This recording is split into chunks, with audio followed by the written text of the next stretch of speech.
Assalamualaikum warahmatullahi wabarakatuh.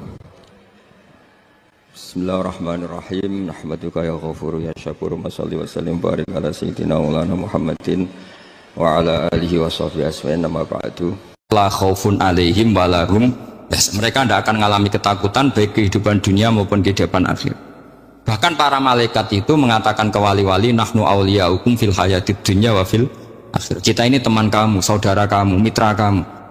Terus cara berpikir niku udan niku rahmat, terus termasuk tobat sing sah niku dawuh Imam Ghazali konadus nganggo banyu udan sing ceblok langsung. Mergo nak liwat kenteng kadang kentenge iku hasil sumbangan proposal. Terus pun sing langsung mawon, sing liwat plastik pun mboten mandi niku. Mboten mandi niku sing niku mau sama niku. Terus dulu di antara syarat tobat niku dawuh Imam Ghazali niku adus udan sing prawan, maksudnya sing asli ceblok saking putih langit niku langsung sampean ombe. Nak tepak nggih tobat, nak mboten tepak nggih lara niku. Kenapa sholat itu lebih indah ketimbang nikmatal wiqa, nikmatnya hubungan biologis? Jawabnya ulama itu gini, lucu jawabannya sederhana. Nikmatnya kamu punya anak itu apa? Jawabnya ulama itu lucu.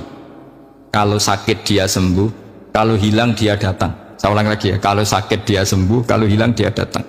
Sekarang orang tua yang punya anak sakit koma di UGD atau di emergency, itu senangnya tuh mengalahkan kesenangan apa saja.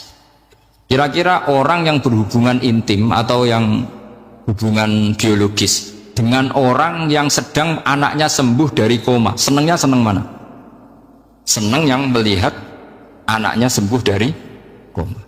Senikmat apapun hubungan biologis, senang anaknya yang hilang ketemu. Nah, kalau anak ketemu saja orang sesenang itu, apalagi kita di surga ketemu zat yang lama kita sembah, yang lama kita rindukan, yang lama kita rindu, kemudian ketemu di surga, maka tidak ada artinya surga tanpa melihat Allah Subhanahu wa ta'ala. Memang harus dijelaskan secara rohani. Akhirnya orang ngerti bahwa nikmat tertinggi di surga adalah melihat Allah Subhanahu wa ta'ala. Karena kalau anak-anak muda mungkin protes, ya enggak, ya enak kumpul sama widadari gini-gini. Wah itu kan yang trauma bojone jelek gitu. Wah itu yang bojone jelek mesti kesusu masuk surga karena itu sudah jelek, cerewet, nggak mati-mati kan gitu. Terus dia ingin masuk surga mesti niatnya welek, mesti pikiran pertama itu kumpul widadari. Tapi ada ulama yang bikin analogi tadi, misalnya istri kamu cantik, kemudian anak kamu sakit, koma. Hubungan dengan istri sama dengar berita anak kamu sembuh, seneng mana? Seneng anak sembuh. Sama anak yang hilang, seneng mana? Anak yang hilang ketemu. Maka terus ulama bisa menjelaskan itu. Kalau orang ketemu anaknya seseneng itu, apalagi ini ketemu Tuhannya yang bertahun-tahun disembah, kemudian tidak pernah melihat. Di surga itu nanti kita melihat Allah Subhanahu. Makanya Allah begitu bangganya mempromosikan surga. Surga itu apa? Surga itu wujuhu yauma idzin nadhirah ila rabbiha nadhirah, yaitu wajah-wajah berseri-seri dan melihat. Itu tanpa dijelaskan seperti ini Anda akan janggal, enaknya di mana? Tapi setelah dijelaskan detail gini oleh ulama, maka kita akan tahu an-ni'matul uzma sing enggak ada perbandingannya adalah nikmat masuk apa? Surga karena melihat Allah Subhanahu. Ya, jadi saya berkali-kali pokoknya minta sekali, hadil umat harus umat yang rasional, terutama dalam mengemban tauhid. Karena tauhid ini yang disebut kalimah. Sampai Allah mengistilahkan kepada Nabi Ibrahim itu waja'alaha kalimatam baqiyatan fi aqibi.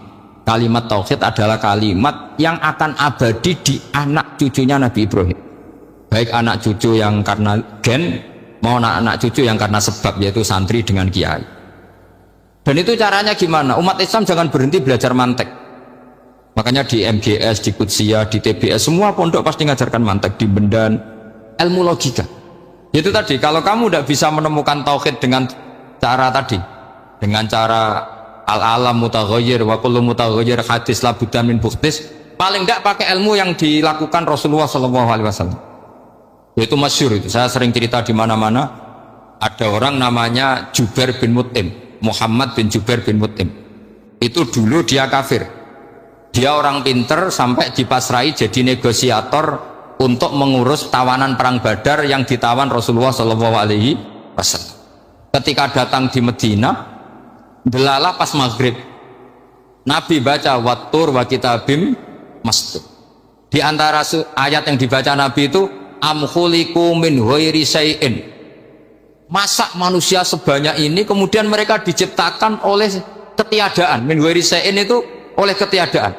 Masa alam raya yang wujud ini, alam raya yang punya eksistensi ini kemudian penciptanya adalah ketiadaan. Padahal wal adamu la yakhluqu wa la yu'assiru wa la kadza wa kadza. Tentu sesuatu yang tidak ada itu tidak bisa dikatakan sebagai pencipta.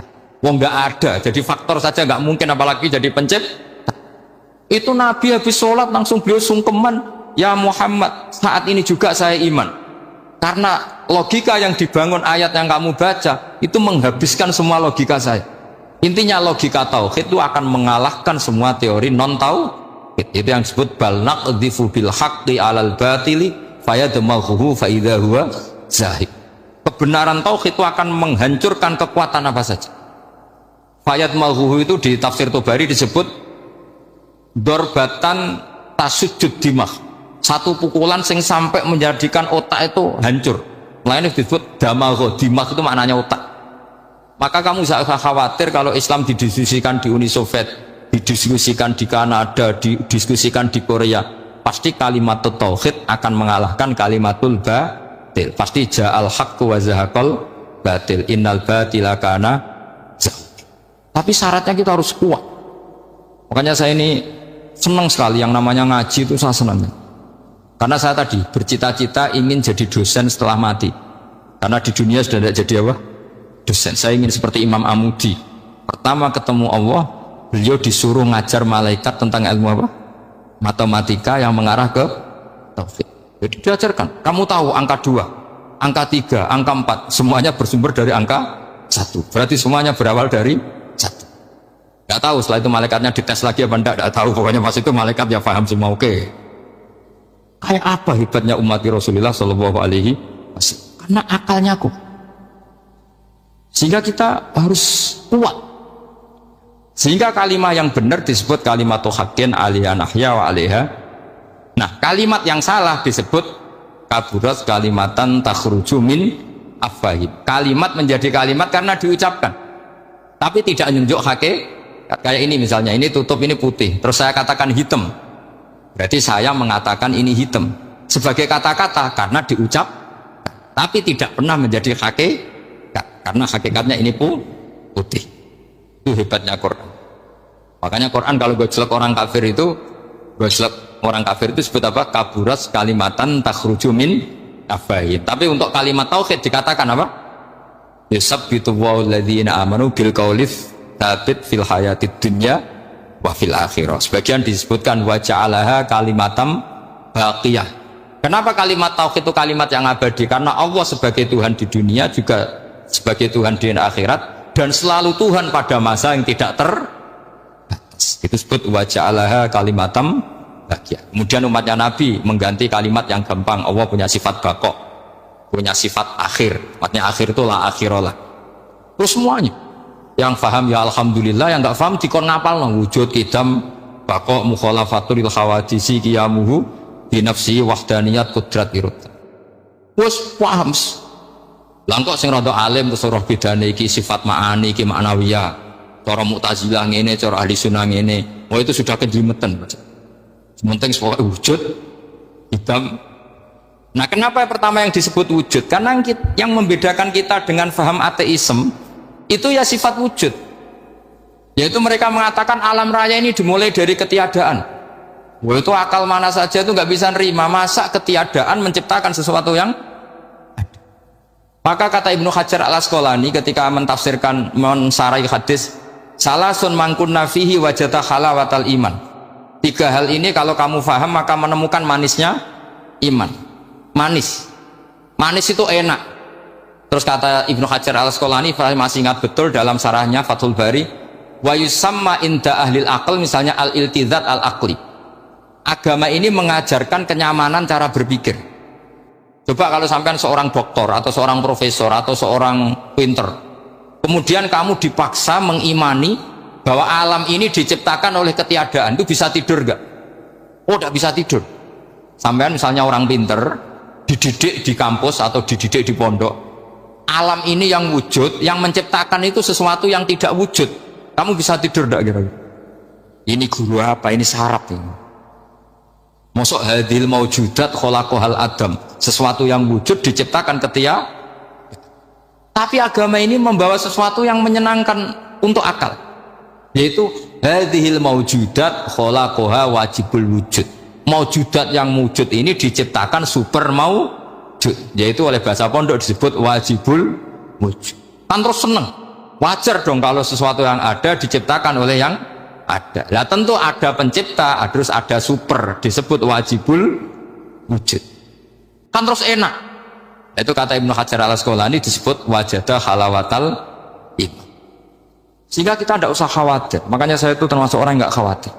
Apapun rusaknya dunia ini, kacaunya dunia ini, akan kalah dengan kalimatut tauhid. Karena kalimat ini ketemu apa saja pasti menghancurkan. Yaitu disebut bal naqdhifu bil haqqi 'alal batil fayadmaghuhu fa idza huwa zahid. Kalimat hak ini akan menabrak apa saja, dan yang ditabrak pasti hancur. Makanya sama tidak usah khawatir misalnya ada negara ateis di Cina, di Korea, kita yakin asal yang diteliti itu agama Islam pasti menang.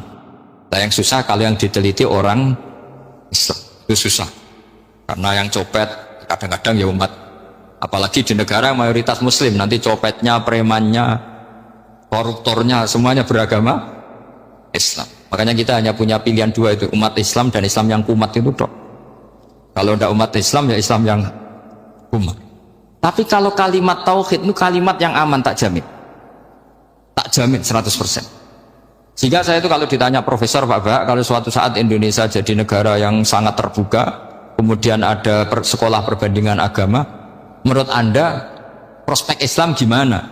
Saya jawab, asal yang dikaji Islamnya bukan orangnya, pasti Islam tetap prospek. Asal yang dikaji apa? Islamnya, bukan orangnya. Kalau orangnya ya Masya Allah, itu tadi, kalau tidak umat Islam ya Islam yang. Terus kalau matur nuwun sangat dengan hormat teng Raden Asnawi, beliau sekarang generasi keempat ya, wonten sing generasi ketiga. Nasab kula kepanggih Raden Asnawi teng Asnawi sepuh. Terus Raden Asnawi gada bah namine Abdullah Husnen, terus Ibu Ayu Sofia niku binti Asnawi sepuh. Kula buyut kula kandung damaran niku Hafsah binti Maksum bin Soleh bin Asnawi sepuh. Kenapa saya cerita zuriyah? Terus satu peradaban. Gini bahasa Indonesia mohon nggih. Sane gaul. Satu peradaban itu yang bisa bangun itu dzurriyah. Dzurriyah itu komunitas gen. Meskipun nanti komunitas gen itu bisa disadap atau dibajak oleh orang-orang yang tidak gen. Jadi agak ilegal tapi itu sah. Karena sampean bisa misalnya kalah nasab sama saya, misalnya bilang nanti ketemu di Nabi Adam saja Gus gitu. Nanti pasti kita ketemu di siapa? Nabi Adam. Terus kedua, kekalahan nasab itu udah abadi, karena nanti setelah jenengan ditanya di kuburan, bapak kamu siapa? Itu disuruh jawab Nabi siapa? Ibrahim. Terus kekalahan nasab sampai nanti berakhir di kuburan, karena nanti dijawab siapa bapak kamu, disuruh jawab siapa? Nabi Ibrahim. Jadi yang punya bapak Karmen apa itu sudah selesai, sudah nggak dipakai lagi. Nanti pakai siapa? Nabi siapa? Nah, kenapa saya cerita bahwa nasab gen itu akan disatukan oleh satu visi ilmiah yang objektif. Gini ku dawe Nabi Yusuf, wattaba'tu millata abai Ibrahim wa Ishaq wa Yaqub. Terus dawe Nabi Yusuf, maka nalana an nusyrika billahi min syai'. Jadi saya ngikuti leluhur saya. Ini dengerin ya, saya ngikuti leluhur saya, yaitu Nabi Yakub bin Ishak bin Ibrahim. Leluhur saya itu siapa? maka nalana an nusyrika billahi min syai', yaitu keluarga besar yang tidak pernah melakukan kemusyrikan. Ya, keluarga besar kami punya tradisi tidak pernah melakukan kemusyrikan. Dan bahkan itu dibahasakan tidak mungkin kita ini melakukan kemusyrikan. Maka nalana itu kira-kira kalau bahasa Indonesia itu kita ini tidak mungkin melakukan kemusyrikan. Nah, kenapa demikian? Itu berangkat dari logika yang permanen. Disebut yusabbitu Allahu alladziina aamanu bil qouli tsabiti fil hayatid dunya wa fil akhir. Logika permanen itu begini misalnya. Kita ini kan hidup dari bapak dari ibu terus sampai Nabi Adam. Kemudian setelah Nabi Adam ini berakhir, kemudian kita mau tidak mau berpikir Nabi Adam itu siapa? Terus diterangkan ternyata Nabi Adam itu satu makhluk hidup yang mulanya dari tanah. Lewat wahyu Allah, lewat titah Allah, kemudian jadi manusia yang bernama Adam. Sebelum Adam ada bumi, ada langit, ada cakrawala, macam-macam. Kemudian itu kita rumuskan lagi, asal usulnya adalah tidak ada. Adamiyun makhdun. Akhirnya kita tahu bahwa alam raya ini diwujudkan setelah dari tidak ada. Nah, tentu terus kita berpikir dari tidak ada menjadi ada itu pasti penyebabnya adalah sesuatu yang ada. Nah, yang ada itu disebut wajibil wujud.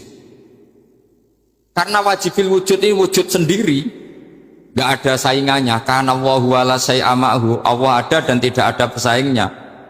Maka kita ini berpikir nggak mungkin ada kekuatan manapun yang menyamai Allah.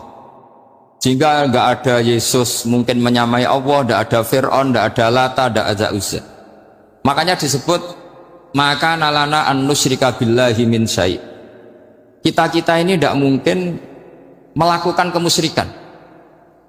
Sama tidak usah tanya saya, Gus, tapi orang menjadi musyrik itu kan mungkin. Jawabannya itu tetap nggak mungkin. Kemusyrikan itu satu teori yang nggak mungkin. Tapi kalau orang musyrik itu mungkin. Memang agak gitu.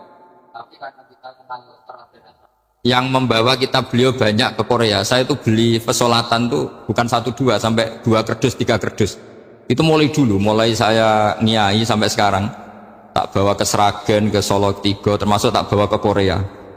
Jadi mungkin ya ini GR saya ngaji di sini itu barokahnya jualan pesolatan.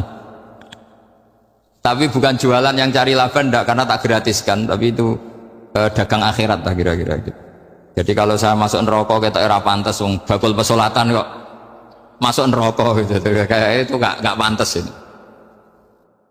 Karena saya termasuk orang ya yang cara berpikir itu optimis.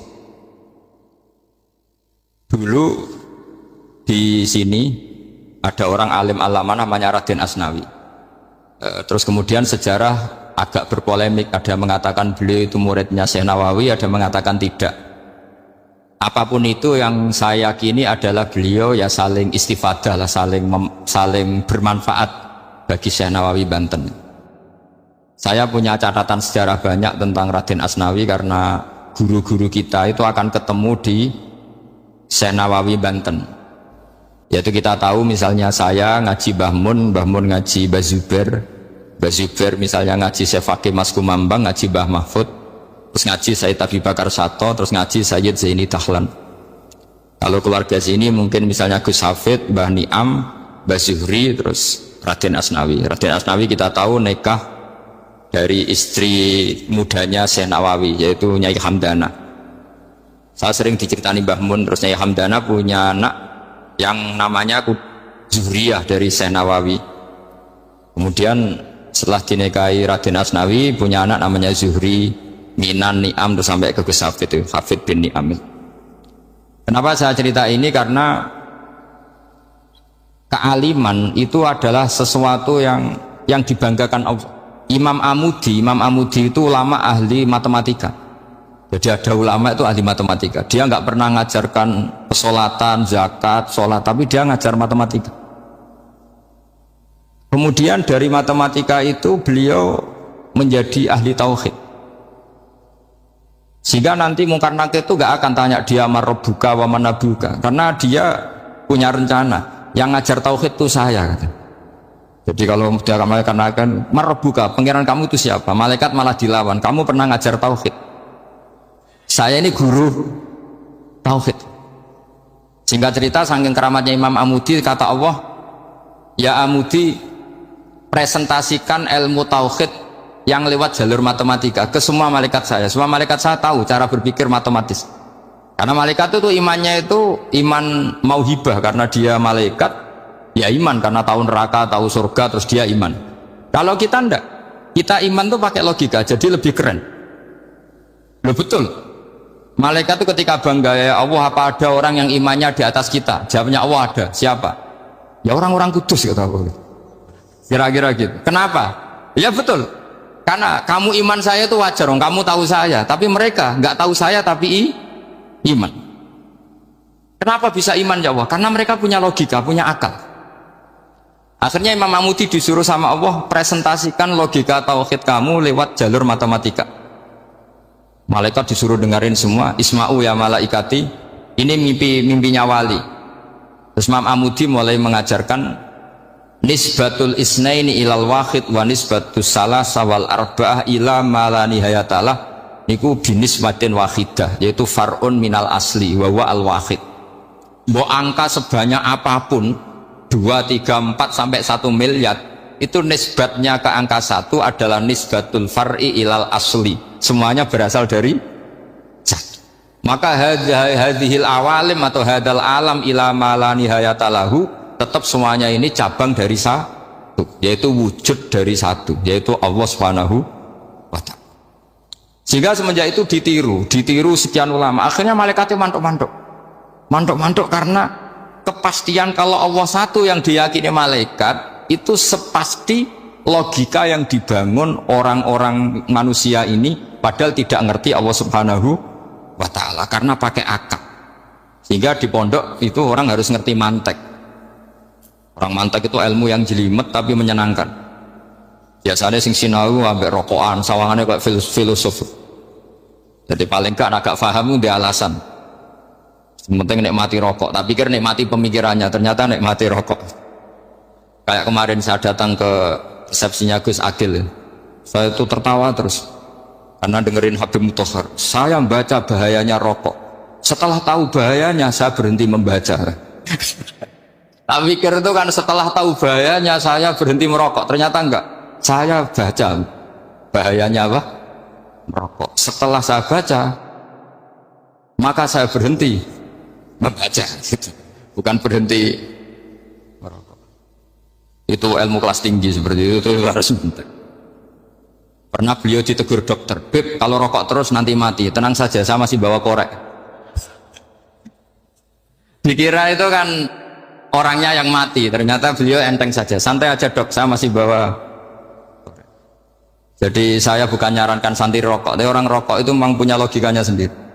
Kalau Banafek Hajen itu masih pernah bahasa juga, karena Banafek juga turunan Mbah Mutamakin. Hak, rokok itu haram tau ora? Nak cara kula darani haram sebuti bah. Lah iya, nak haram ya bener aku. Mulane tak obong, barang haram apike diobong. Jadi saya tuh gak, saya sama orang-orang sepuh itu tidak pernah menang. Jadi apa ya? Mereka itu orang yang sudah lama, gimana ya? Mau dikatakan bulat itu, ya. Tapi memang nggak pernah kalah mereka. Ada satu kiai, masih misananya Banafek. Ini rokok 2 katanya. Bagi yang nggak ngerokok berarti membiarkan 2 haram masih. Bagi yang merokok berarti mengurangi haram. Kalah lagi saya. Jadi saya tuh pernah dibully 2 mbah saya, karena 2 mbah saya ini rokok semua. Akhirnya saya sing nom ngalah gitu.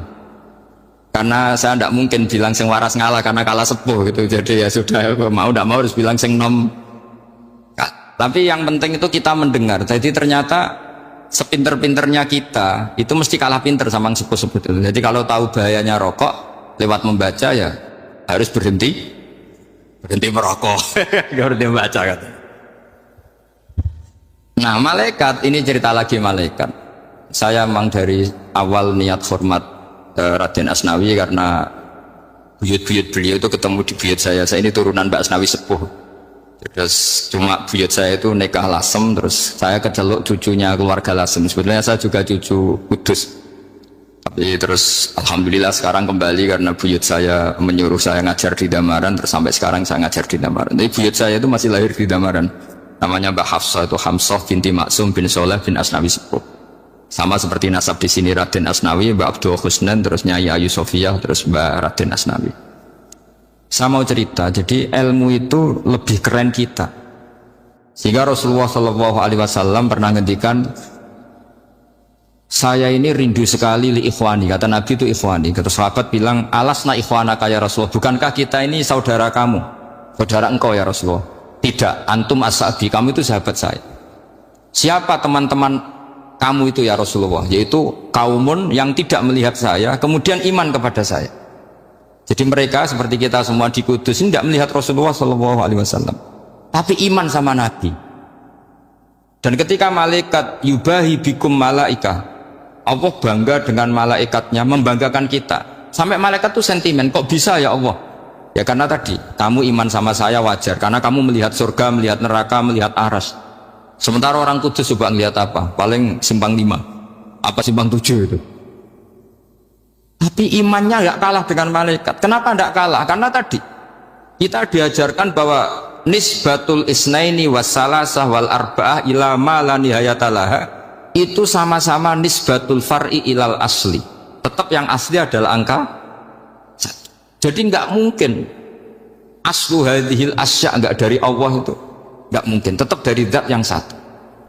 Kemudian tentu ini bukan nisbatul walad ilal walid, anak ke bapak tentu enggak, tapi nisbatul khaliq sama makhluk. Tapi apapun itu pasti satu. Sehingga Imam Amudi akhirnya masuk surga lewat jalur itu, tidak usah lewat pertanyaan man rabbuka wa man nabiyyuka. Kelasnya disuruh ngajar malaikat.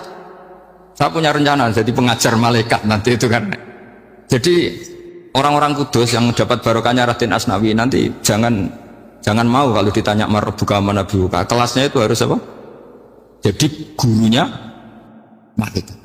Karena bapak kita Nabi Adam itu keren. Nabi Adam itu adalah orang yang disuruh Allah, dipresentasikan, dibanggakan Allah di depan para malaikat.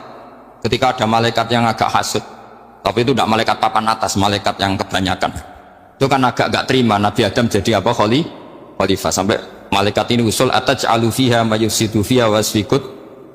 Makanya kalau saya protes sama malaikat itu malaikat yang ini, bukan Jibril sama Israel. Kalau protes Israel bahaya ya. Bisa dihabisin. Saya pernah ditanya seorang kiai, Gus jenengan gojlok malaikat kok berani? Ya karena malaikat yang jenis ini pernah gojlok Nabi siapa? Adam. Nggak percaya kalau Nabi Adam itu layak mimpin, sampai protes ataj'alu fiha may yufsidu fiha wasfikut. Tapi apa yang terjadi? Allah mengajarkan satu ilmu di Nabi Adam, kemudian disuruh meresentasikan. Qala ya Adamu ambihum bi asma'ihim. Adam, coba kamu presentasikan ilmu kamu. Kalau Nabi Adam fasih mempresentasikan ilmu, kata Allah, kamu bisa enggak sepinter Nabi Adam? Enggak bisa ya Allah. Makanya sudah saya bilang ini a'lamu malah. Saya lebih tahu siapa yang layak mimpin. Jadi layak mimpin itu pertama harus kuwatul ilm. Ilmunya itu harus kuat. Nanti saya akan cerita hubungannya Raden Asnawi dengan Syekh Nawawi. Apa itu hubungan teman, apa murid guru, itu memang masih jadi polemik sampai sekarang. Kalau saya ya keyakinan saling istifadal. Ini bahasa netral, tidak murid guru tapi saling apa? Istifadah. Kata Syekh Nawawi dalam tafsir Munir itu, ilmu itu nomor 1. Sehingga beliau setiap ada ayat fa inna hizballahi humul ghalibun, beliau pasti menafsiri bil hujjah wal barohin la bis saulah. Saya masih ingat betul takbirnya, memang saya hafalkan. Tapi bukan untuk modal pidato, boten. Modal sebagai wong alim. Kalau pidato gampang. Pidato itu semua orang bisa. Kalau jadi orang alim itu tidak gampang. Lebih susah lagi wong alim berpidato. Itu kalau nggak pernah mbah saya tidak mau. Karena memang saya terkenal nggak suka pidato. Satu memang nggak bisa. Nomor 2 tidak ingin. Nomor 3 ya rugi. Karena pidato itu nasib-nasiban. Kalau nasib baik kamu tidak paham itu, wah Gus Ba ilmunya tinggi sehingga kita tidak paham itu kalau nasib baik. Kalau nasibnya ada baik, nak ngendikan bulat sama itu tepat-tepatan.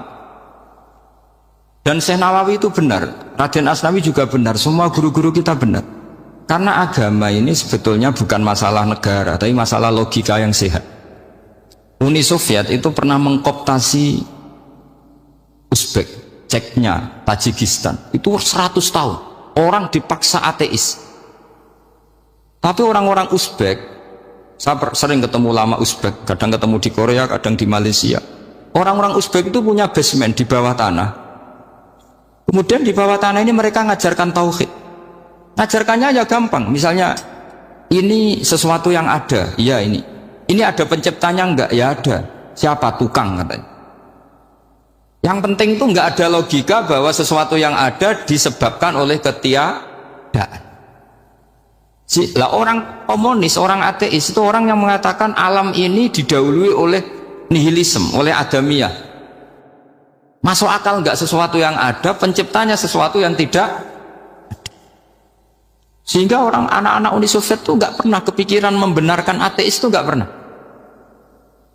Bareng Uni Soviet ada itu Glasnost Perestroika itu kemudian hancur, semuanya langsung menjadi negara Islam, termasuk Uzbek, Tajikistan, karena diajari ilmu, bahwa ilmu itu yang nggak pernah kalah oleh negara. Sehingga saking pedenya Rasulullah SAW ketika Sulhul Hudaybiyah, ini agak jelimet tapi gampang dicerna. Sulhul Hudaybiyah itu satu perjanjian yang semuanya merugikan Rasulullah. Yaitu kalau orang kafir masuk Islam disuruh kembalikan ke kafir, karena kafir itu bagi mereka habitat, Islam itu hal yang baru. Tapi kalau orang Islam menjadi kafir nggak boleh kembali Islam, berarti kembali ke habitat. Semua perjanjian itu merugikan. Sampai masyhur Sayyidina Umar protes ke Rasulullah, jenengan masih nabi. Itu kan ekstrim tanya, jenengan sampai sekarang masih nabi? Ya, saya masih nabi. Kenapa tanya demikian? Karena semua perjanjian merugikan Islam, menguntungkan orang apakah? Semua sahabat sebetulnya persis Sayyidina Umar protes, kecuali Abu Bakar. Lama-lama akhirnya di antara perjanjian itu berbunyi begini. Tapi saya minta satu hal, orang boleh mendiskusikan Islam tanpa tekanan. Itu saja permintaan Nabi. Orang boleh mendiskusikan Islam secara bebas, tidak tertekan. Karena orang-orang kafir melihat itu hal yang biasa, ya nggak masalah Muhammad. Akhirnya orang diskusi, Islam itu apa sih? Islam itu orang yang menuhankan Allah. Allah itu siapa? Zat yang menciptakan langit dan bumi. Lama-lama orang kafir berpikir, wah keren, Tuhannya Muhammad bisa bikin langit dan bumi. Nggak kayak Tuhan kita, malah kita yang bikin. Jadi mulai debat itu terus ada yang cerita lagi. Saya pernah loh nyembah Lata, pas itu dikencingi luwak. Masa ailahun yabulu ali sa'laban, masa Tuhan kok dikencingi luwak? Yang agak-agak ahli kitab ya disusi lagi. Wah kayaknya Yesus tidak Tuhan, masa Tuhan kok kelaparan, lemes, wah repot nanti. Jadi makanya Allah ketika gojlok wa ummuhu siddiqah kana yakulani ta'am mal masihu ibnu maryam illa rasul qad khalas min qablihir rusul wa ummuhu siddiqah kana yakulanit. Coba paradok enggak, misalnya kamu didolani Nabi Isa terus ketok lemes, kenapa Tuhan? Saya agak sakit keroi dulu, kan enggak kebayang itu. Punya Tuhan yang sakit setelah makan sehat terus, kan enggak kebayang seperti itu. Ketika Nabi punya konsep Tuhan, Tuhannya Muhammad itu siapa? Yaitu zat yang la awalalah, zat yang pertama. Lalu Tuhan itu siapa? Tuhan itu yang menciptakan langit bumi. Tuhan itu siapa? Yang memulai segalanya. Lama-lama mereka berpikir, wah kalau gitu yang benar itu Islam. Maka kata Imam Zuhri, Syihabuddin Az-Zuhri, famaka nafathun fil islami a'zoma min sulhil Hudaybiyah. Innama kana nasu yatafaduluna fil hadis wal munaza'ah. Semua teks riwayat itu ada kata wal munaza'ah. Orang bebas ngomong dan berdebat. Munaza'ah itu berdebat. Terus akhirnya falam yatakallam ahadun bil islami yaqilu syai'an illa dakhala fihi. Kemudian setelah berdebat dan mereka tahu Islam, pasti akhirnya masuk. Dan itu yang sekarang terjadi di dunia. Makanya saya pernah ditanya seorang profesor, Gus, kalau di Jogja ada sekolah perbandingan agama, menurut Anda gimana? Asal itu tentang agama, Tidak apa-apa. Tapi kalau yang dibandingkan umat Islam itu jangan. Karena nanti kalau di Indonesia kira-kira yang copet itu ditanya agamanya juga Islam, yang koruptor juga Islam. Jadi kalau yang dikaji Islamnya nggak apa-apa, tapi orangnya jangan, kata saya. Karena yang bulat ya banyak, yang nggak sholat ya banyak. Tapi kalau Islamnya saja, misalnya adu konsep tentang Tuhan. Masyhur kita mungkin banyak yang melihat itu debatnya Stanley Fischer sama Ahmad Didat itu. Tuhan kamu siapa ini itu sama Didat cerita Tuhan saya itu lam yalid walam yulad walam yakul lahu kufuwan. Itu spontan ada seorang mahasiswi bilang sepertinya Tuhan Anda lebih menarik kan? Karena Tuhan Anda yang menciptakan langit bumi, yang Tuhan ini kok lahirnya sudah di bumi, masa lahir-lahir langsung jadi Tuhan. Jadi akhirnya falam yatakallam ahadun bil islami yaqilu syai'an illa dakhala fihi. Sehingga agama ini apa? Agama itu adalah kalimat tauhid. Kalimat itu apa? Logika yang terbangun. Nah, ketika logika itu terbangun, maka disebut yusabbitu Allahu alladzina amanu bil qaulis tsabit fil hayatid dunya wa fil akhirah. Allah itu akan menetapkan satu kaul, satu presentasi ilmiah atau satu kesimpulan ilmiah. Yang kesimpulan itu nyata benarnya. Dan ini akan nyata terus baik di kehidupan dunia maupun kehidupan apa? Seperti Allah sebagai Tuhan itu akan nyata terus di dunia Allah ya Tuhan, nanti di akhirat juga. Tapi Tuhan selain Allah, maka menjadi Tuhan ini nunggu ada yang menuhankan. Misalnya Fir'aun itu jadi Tuhan karena ada yang menuhankan. Sekali dia mati, dia sudah aset wisata, bukan Tuhan lagi. Makanya gejolokannya orang ulama Arab kalau ketemu ulama Mesir, kalau gejolokan itu lucu. Orang Arab ada Abu Jahal, Abu Lahab, penggaweane ngusir Nabi kan. Itu gejolokannya ulama Mesir. Kata ulama Arab, kamu gayanya benci Fir'aun, tapi rizki kamu dari wisata melihat Fir'aun. Itu gejolokannya ulama Arab sama ulama Mesir. Sehingga agama ini mengajarkan apa? Satu kalimat. Makanya kamu harus belajar mantek. Dulu Raden Asnawi ya pengajar mantek. Dulu buyut saya di sini Mbah Fauzan, abahnya Mbah Pah itu, mbahnya itu juga pengajar mantek. Karena di antara yang diceritakan Allah itu wa ja'alaha kalimatam baqiyatan fi aqibih. Tugas utama Nabi Ibrahim adalah menjadikan satu logika. Kalimah itu logika. Itu menjadi logika yang abadi. Baqiyah itu abadi. Fi aqibih, di anak turunnya Nabi Ibrahim. Misalnya begini, saya beri contoh ya. Misalnya saya mengatakan teh ini hitam. Itu menjadi kalimah. Kalimah karena diucapkan. Tapi tidak menunjuk hakikat karena tehnya berwarna apa? Kuning. Sehingga Quran kalau menyalahkan orang kafir itu ngendikane kaburas kalimatan takhruju min afwahihim. Omongannya orang kafir itu menjadi kalimat karena diucapkan dari mulutnya. Kenapa menjadi kalimat? Karena diucapkan tapi tidak menunjuk hakikat. Seperti orang mengatakan 2 ditambah 2 itu 10. Itu kalimat, tapi kalimat yang salah karena tidak menunjuk hakikat. Seperti orang kafir mengatakan Tuhan itu 3. Itu kalimat karena diucapkan tapi tidak menunjuk hakikat. Tapi ketika seseorang mengatakan Allah itu Tuhan, Tuhan itu satu, itu disebut kalimatu haqqin 'alaiha nahya wa 'alaiha namut. Mriki tahlilane wa 'alaiha napa wa biha. Wa 'alaiha napa biha. Wa 'alaiha ya ada yang tahlilan wa biha, itu enggak tahu sanadnya dari mana, pokoknya ada yang wa 'alaiha, ada yang biha. Kenapa dikatakan kalimat tauhid? Karena kalimat yang dari kesimpulan berpikir. Dan agama ini dibawa Nabi Ibrahim itu untuk membawa kalimat tauhid. Ciri utama kalimat tadi, kamu yakin seyakin-yakinnya bahwa nisbatul snaini wassalasah wal arba'ah ila ma la nihayatalaha itu kanisbatis snaini ilal wahid, yaitu semuanya far'un minal asli. Aslinya adalah wahid. Sehingga di kitab, saya pernah ngaji Mbah Mun, namanya kitab Al-Husunul Hamidiyah. Itu dikarang oleh ulama-ulama sekarang, itu diajarkan di MGS. Ini mbah-mbahnya Gus Akil, pendirinya madrasah MGS. Itu ada gambarnya di situ ada gambar piramida, ada gambar hewan, ada gambar pohon. Kata yang ngarang, gambar sedetail ini, sejelimet ini dimulai dari nuktah wahidah, tetap dimulai dari satu titik. Dan ini disebut nuktatil wujud.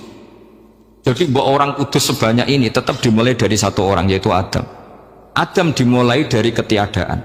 Lalu siapa al-mujid? Pewujudnya siapa? Hanya Allah Subhanahu wa ta'ala. Sehingga ulama-ulama termasuk Syekh Nawawi itu paling suka ngendikan semua makna Quran dikumpulkan di Fatihah, Fatihah dikumpulkan di Bismillah, Bismillah dikumpulkan di ba, karena di ba itu ada titik nukdotil wujud, yaitu disingkat bi kana makana wa bi yakunu ma yakun. Karena saya, kata Allah, semuanya akan ada, dan karena saya yang enggak ada, semuanya suatu saat disebut nukdotil wujud.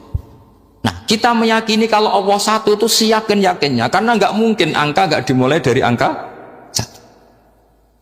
Begitu juga gambar seapapun julumete.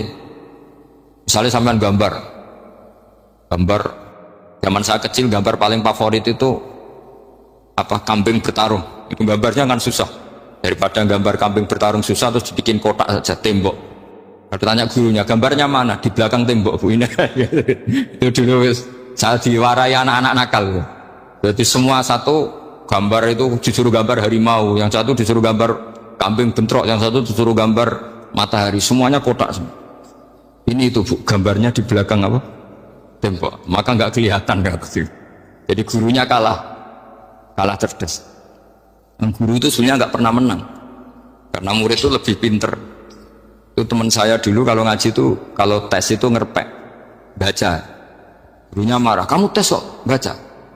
Enggak ngerpek, Bu, ini belajar di kelas. Katanya belajar kapan saja, di mana saja. Acuh. Jadi apa ya, orang itu kadang yang salah itu lebih masuk akal kadang-kadang. Saya teruskan ya supaya ini dapat barokahnya Raden apa? Asnan. Saya mohon sekali ya, kalimat haqqin itu harus kamu jaga. Caranya jaga ya tadi. Kalau kamu tidak bisa ilmu mantek, misalnya al-alam mutaghayyir wa kullu mutaghayyir hadis la budda min muhdits, itu kan jelimetan. Pakai saja teori umum bahwa gambar apapun jelimetnya itu dimulai dari satu titik. Karena nggak bisa, nggak dimulai dari satu titik tadi. Maka alam apapun jumlahnya nggak terhingga, tetap dimulai dari al-wahidul qahar, yaitu satu titik. Yaitu dalam konteks tauhid tentu itu Allah Subhanahu. Sehingga Nabi Ibrahim itu orang paling sukses bikin waja'alaha kalimatam baqiyatan fi aqibi. Terus Nabi Muhammad begitu, sahabat begitu, sampai kita sekarang diajari ilmu mantek. Ilmu mantek itu logika yang nggak terbantahkan. Karena mau tidak mau. Kata Imam Syafi'i, fa innal uqula muttarratun ila qabulil haq, karena akal akan dipaksa menerima kebenaran. Dan itu yang terjadi di Uni Soviet. Dikooptasi 100 tahun untuk berfaham ateis, dilawan oleh ilmu, tetap menanamkan ilmu tauhid, ilmu mantek. Ketika Uni Soviet secara politik runtuh, semuanya menjadi muslim, termasuk negara-negara yang dulu dikooptasi. Maka kamu tidak usah kecil hati di Indonesia, apapun rusaknya negara ini, asal kita cara bertauhid benar, insya Allah tetap meninggal husnul khotimah. Karena sudah janjinya Allah, yusabbitu walladzina amanu bil qaulis tsabit. Sing jelas itu nomor satu tuh al qaulis tsabit. Memang itu logika yang masuk akal. Jadi jangan kira semua orang ditanya amar rabbuka, enggak. Banyak ulama yang enggak ditanya, masyhur itu dalam cerita keramat-keramat. Ada guru tauhid ngajarin tauhid. Setelah ditanya mungkar nakir, Imam Malik datang. Kamu nanya ini, man rabbuka man nabiyuka, kamu tahu ini guru umul barohin yang tukang ngaji tauhid. Guru tauhid kok ditanya apa? Malaikatnya nggak jadi tanya. Dan saya percaya cerita-cerita seperti itu karena secara umum itu ala inna awliya Allahi la khaufun alaihim walahum yahzanun lahumul busyra fil hayatid dunya wa fil akhir. Artinya kalau wali itu kok ditanya mungkar nakir berarti ngalami ketakutan. Karena di situ kan digambarkan mungkar nakir itu sewangar, bawa gudam. Kalau yang tanya nggak bisa dipukul sampai ajur sak walang-walang. Pokoknya ceritanya kan seru seperti. Nah itu kalau betul begitu terus ayat la khaufun alaihim walahum yahzanun kayak apa? Makanya dalam kitab Nashihul Ibad itu ada cerita ini. Sampean boleh nggak sependapat dengan saya, tapi semoga nasib sampean nanti digebuki malaikat. Karena orang itu akan mengalami seperti yang dirasakan. Anak indadzoni abdibi, saya tidak bayangkan akan mengalami itu. Makanya saya ini ngajar tauhid terus. Paling tidak kalau ditanya marabbuka man nabiyuka, sampean tahu profesi saya ini pengajar tauhid. Dan biji saya 9. Dulu saya di MGS, kalau ada teman bijinya tauhid kok 4, segala ahli swarga, tauhidnya jeblok. Dari kalau bijinya 4 segala ahli swarga, tauhidnya apa? Jeblok. Tapi yang bijinya 9, ya ahli swarga, tauhidnya itu Saya dulu bijinya 9. Terus 9 terus sampai tamat. Karena nggak ada biji 10. Karena kalau 10 itu kan terlalu sempurna, nggak baik lah manusia kok sempurna gitu. Jadi sudah 9 aja kan. Tapi sebetulnya pantasnya ya dapat 10. Mergo saake, mergo tenan nggak tahu saya. Di Nasaihul Ibad itu ada cerita gini dan saya percaya itu. Di sarahnya itu. Juga di sarah apa itu yang di sarah Syekh Nawawi itu.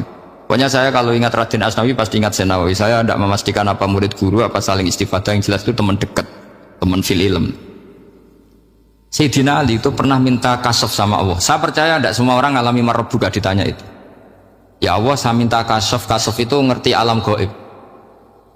Ingin tahu Umar. Jadi diam-diam Sayyidina Ali itu ya mangkal sama Sayyidina. Wong kok keras ngono.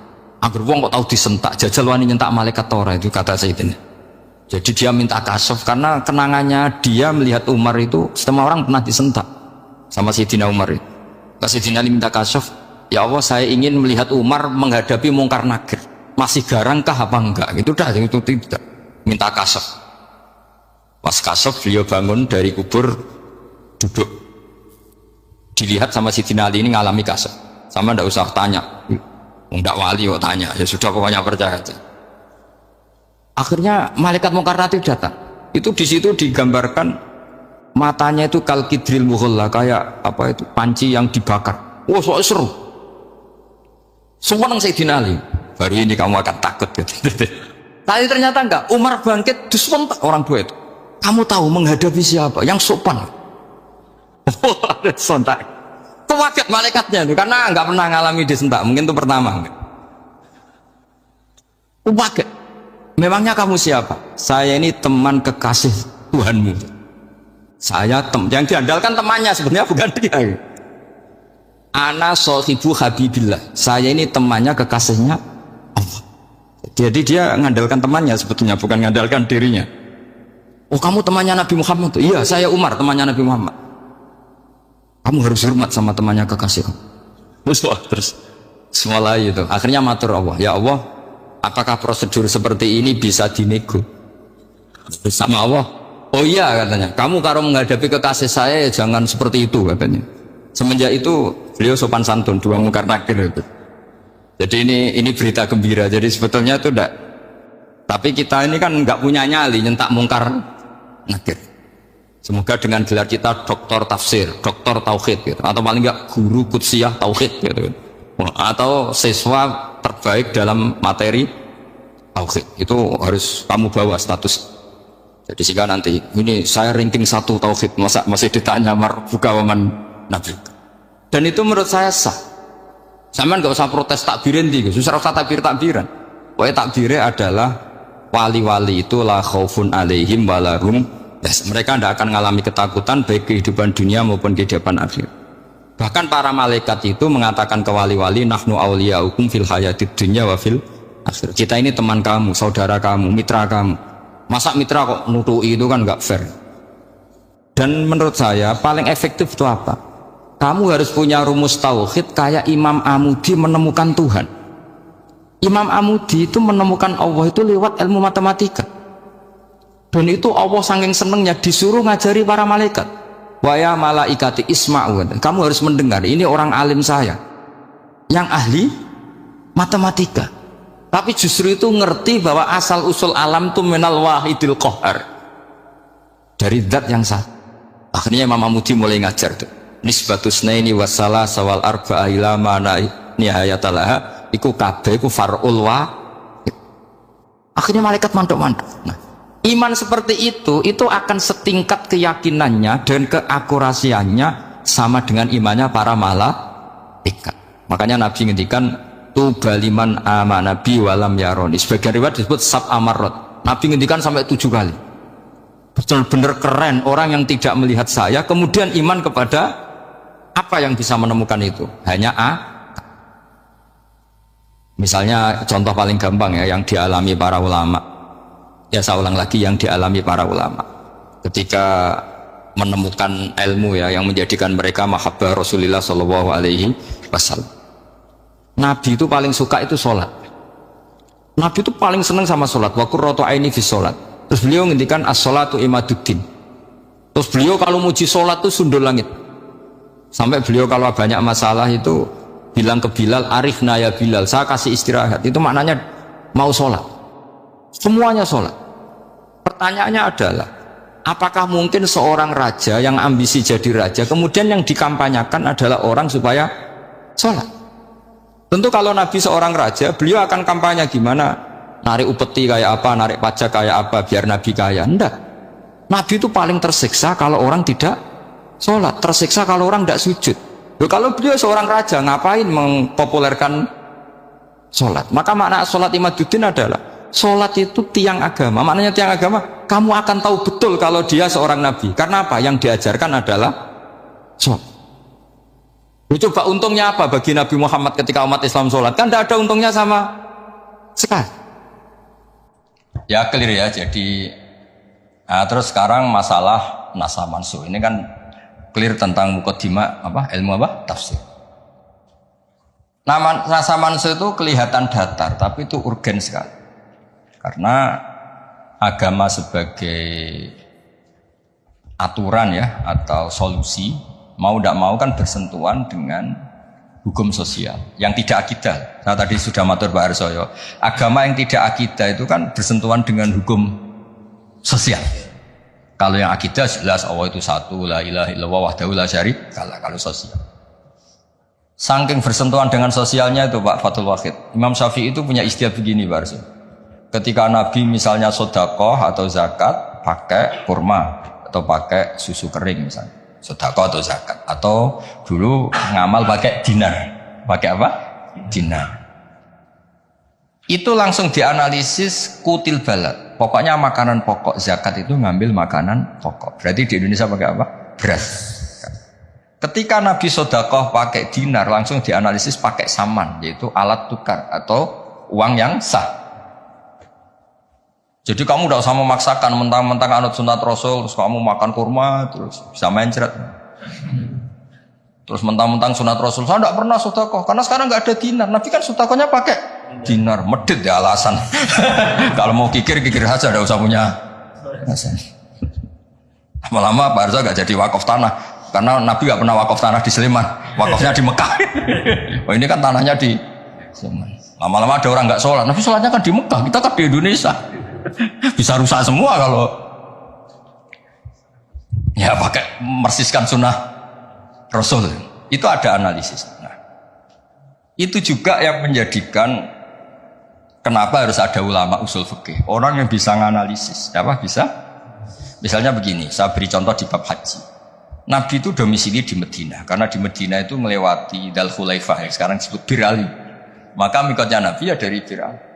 Tapi kalau orang Yaman ya dari Yalamlam, atau orang Indonesia rata-rata terbang lewat Yalam. Mungkin orang tertentu di kawasan Jirona ya Jirona. Ada yang dari Tanim, ada yang dari Juhfa. Jangan mentang-mentang kamu orang Indonesia ikut sunnah Rasul terus memaksakan dari Indonesia di atas Yalamlam mohon niat apa? Ihram. Enggak, saya nanti aja dari Birali. Nabi kan dari lama-lama enggak ada orang berani tempat di Sleman. Nabi kan hidupnya di Medina kok Sleman. Hadisnya mana? Nanti panjang. Analisis itu penting supaya orang itu proporsional. Apa orang itu? Itu juga bagian dari ulumul Quran. Ulumul Quran. Sehingga kalau kamu nuruti persis, misalnya begini, saya pernah ditanya. Ini saya, Pak Arsoyo, Pak Fathul Wahid, kalau naik Innova atau naik mobil, kan mesti dungo, wes soleh lah, jadi tak alani mesti wes soleh. Nak kowe lali numpak terus untuk gratis mangkat kabeh. Kalau yang soleh-soleh gini itu kan kalau naik ya subhanalladzi sakhkhara lana hadza wa ma kunna lahu mukrinin wa inna ila rabbina munqalibun. Itu jelas di Quran tuh wal khaila wal bighala wal hamir wal khaila wal bighala hamir. Jelas yang dicontohkan di situ ya kendaraan itu ya unta, himar, kuda. Dan karena yang dikendarai itu hewan, dulu Allah membayangkan juga litas tahu ala duhuri, kamu naik di punggung hewan itu, sumatazkuru ni'mata rabbikum idastawaitum alaihi wa taqulu subhanalladzi sakhkhara lana hadza. Terus kamu sekarang naik pesawat, naik Innova, ini kan tidak kuda, ini kan tidak unta, jadi gak usah doa itu, karena doa itu untuk apa? Naik kuda atau ya kacau semua kalau gitu. Makanya dibutuhkan ilmu namanya usul fikih. Usul fikih itu kira-kira analisis. Yang dilakukan Nabi itu jenis ubudiyah mahdhah sehingga nggak bisa dinego, atau jenis produk sosial, atau jenis. Nah, kalau produk sosial ya tadi sudah musyawarah sama Pak Arsa tadi ya kontekstual atau apa kondisional namanya produk apa. Nanti lama-lama gini pakai mic jangan, Nabi dulu nggak pernah pakai bid'ah itu panjang nanti ceritanya. Ya jadi seperti sekarang kembali ke nasaban. Kenapa saya terangkan ini dulu? Karena begini, ada ayat yang berlawanan 180 derajat sekalipun, kalau masih bisa dianalisis karena produk sosial, itu kategorinya tidak nasah masuk. Kecuali sudah gak bisa dianalisis pakai analisis tadi. Misalnya begini Pak saya, ada ayat itu qatiluhum, kalau ketemu musuh itu beranikan kamu berani perang, duel. Tapi ada ayat fa'fu anhum wasfah, abaikan saja, maafkan saja. Dan sama-sama pernah terjadi. Nabi, sahabat dulu dipakai bal-balan Abu Jahal di Mekah, nggak melakukan perlawanan. Tapi setelah periode Madinah melakukan apa? Perlawanan. Kata banyak ulama, seperti itu golek bab nasaman sebelah ini. Seperti itu produk analisis. Ketika Nabi lemah dan jumlahnya baru 6, baru 10, kan nggak mungkin ada perintah boleh perang atau harus perang, karena ini nggak realistis, apa? Nggak realistis. Sehingga ayat-ayat Makkiyah rata-rata ya produknya fa'fu anhum wasfa, maafkan saja, ya. Paham ya? Tapi ketika di Medina udah punya orang gagah berani, sahabat-sahabat Ansor jumlahnya besar, komunitasnya besar, terus digobal-balan menengahnya kan ya lucu. Lucu kan? Lucu. Itu kan ada konteksnya, Pak. Ada konteks. Nah, kalau seperti itu maka nggak perlu dianggap ayat fa'fu anhum wasfah dinasah pakai ayat perang. Ya sama lah seperti pertama orang Indonesia didatangi Belanda nggak tahu apa-apa, zaman agresi lah, zaman dulu agresi. Bisa apa? Terus banyak yang terpelajar, banyak ada yang bisa jadi pilot, tentara sudah terbentuk, kiai-kiai komunitasnya besar ya melakukan apa? Perlawanan. Tapi nggak perlu kamu katakan perlawanan itu satu hal yang harus karena ini Belanda penjajah. Daerah sekarang peradaban begini, kan yang ada kerjasama kan. Tapi dulu karena mereka datangnya musuhi, ya kan itu kan urusan kondisi ya, ya kondisional, nggak bisa disamaratakan. Ya, nah saya baca ya masalah nasa mansuh. Nasa mansuh itu komentarnya harus persis seperti saya ini, itu baru benar. Kalau enggak rapati benar. Ayat yang berlawanan tadi, jika konteksnya itu bisa dianalisis kondisional, maka masalahnya bukan nasa mansuh itu ralat hukum. Nah, kalau yang enggak kondisional kayak tadi, Nabi pernah menghadap Baitul Maqdis terus dipindah ke Ka'bah. Sampai sekarang ya harus Ka'bah. Dulu iddah ketika orang ditinggal mati suaminya pernah iddah itu 1 tahun. Wasiyatan li azwajihim mata'an ilal hauli ghaira ikhraj. Berarti pernah iddah berapa? Setelah itu dinasah ya tarabbas nabi anfusihinna arba'ata asyuri wa asyra. Jadi 4 bulan 10 hari. Nah, itu nasa mansuh karena enggak bisa dianalisis secara apa? Sosial. Ini kalau baca ya, yang bisa dianalisis secara sosial. Asalisu ma umira bihi li sababin summa yazulu sababu. Kal amri khina dhfi atau khina dhfi wal qillati bisabri wasafhi.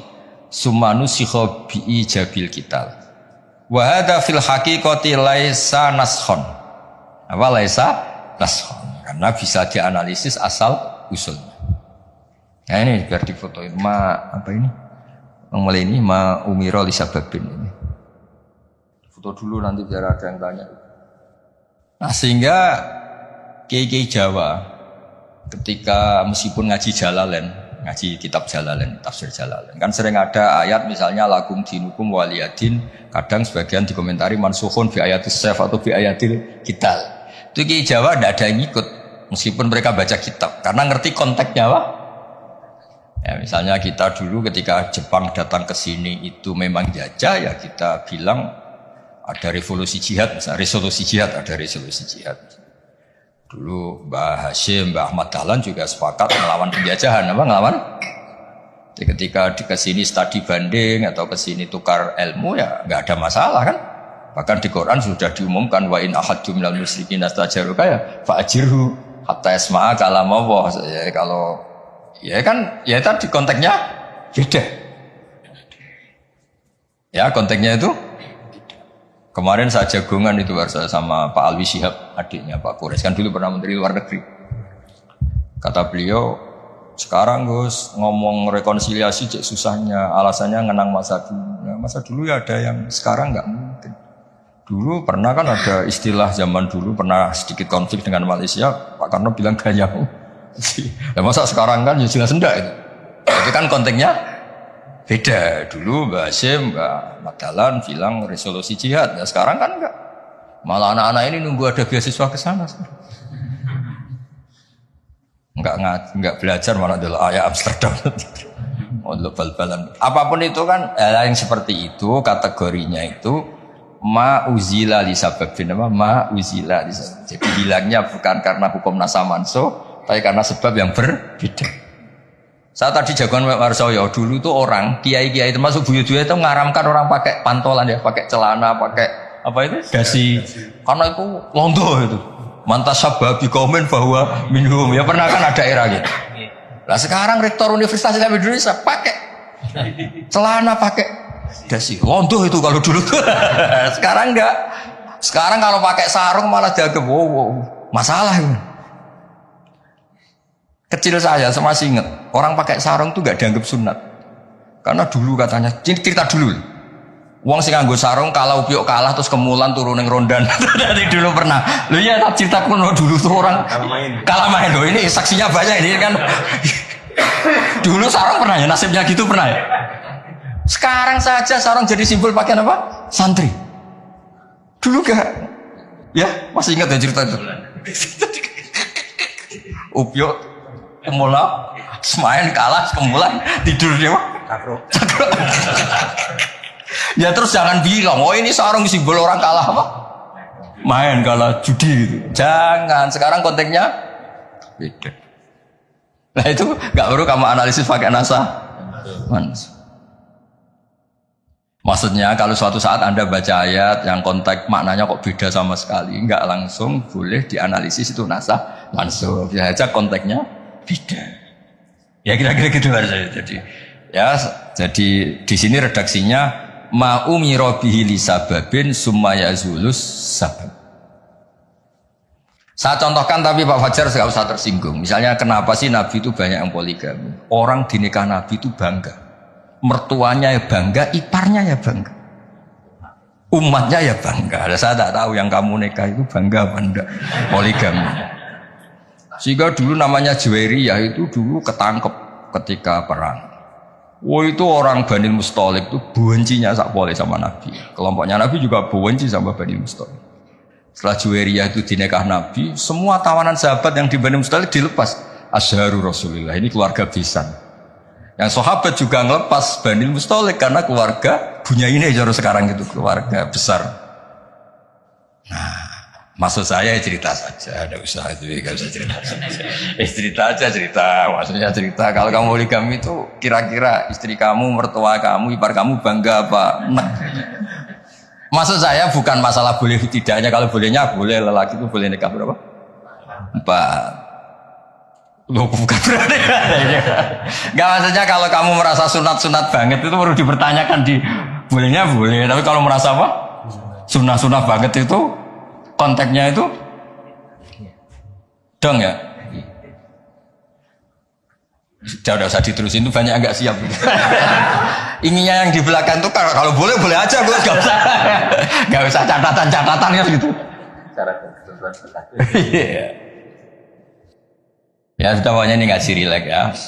Sekarang ini masih ada waktu 30 menit. Sekarang tentang mukjizat karena ini yang paling panjang itu tentang apa? Mukjizat.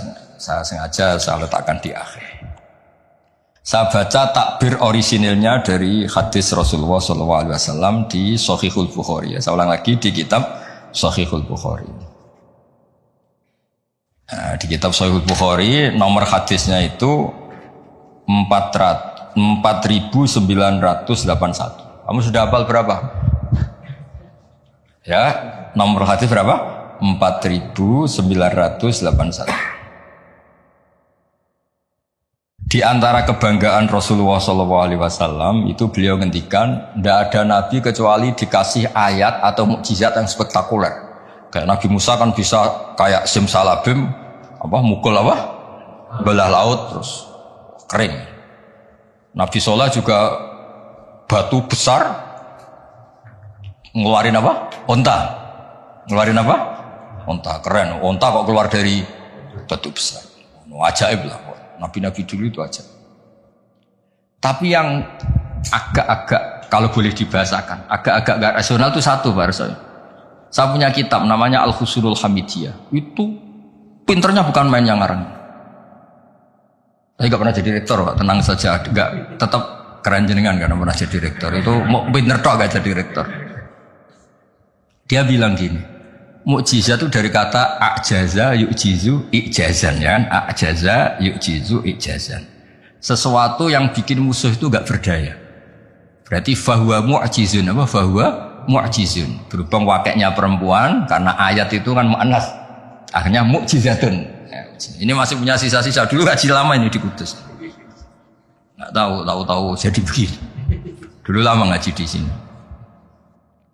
Ya berarti mukjizat apa? Sesuatu yang bikin musuh itu enggak berdaya. Nah sekarang kata kitab yang saya baca tadi, ketika tidak mampu, ya Fir'aun dan kawan-kawan mampu enggak punya tongkat untuk membelah laut? Enggak mampu kan? Umatnya Nabi Soleh mampu enggak ngeluarin unta dari batu besar? Enggak mampu. Nah kalau sekedar enggak mampu, siapapun enggak mampu bikin burung, juga enggak bisa bikin lautan.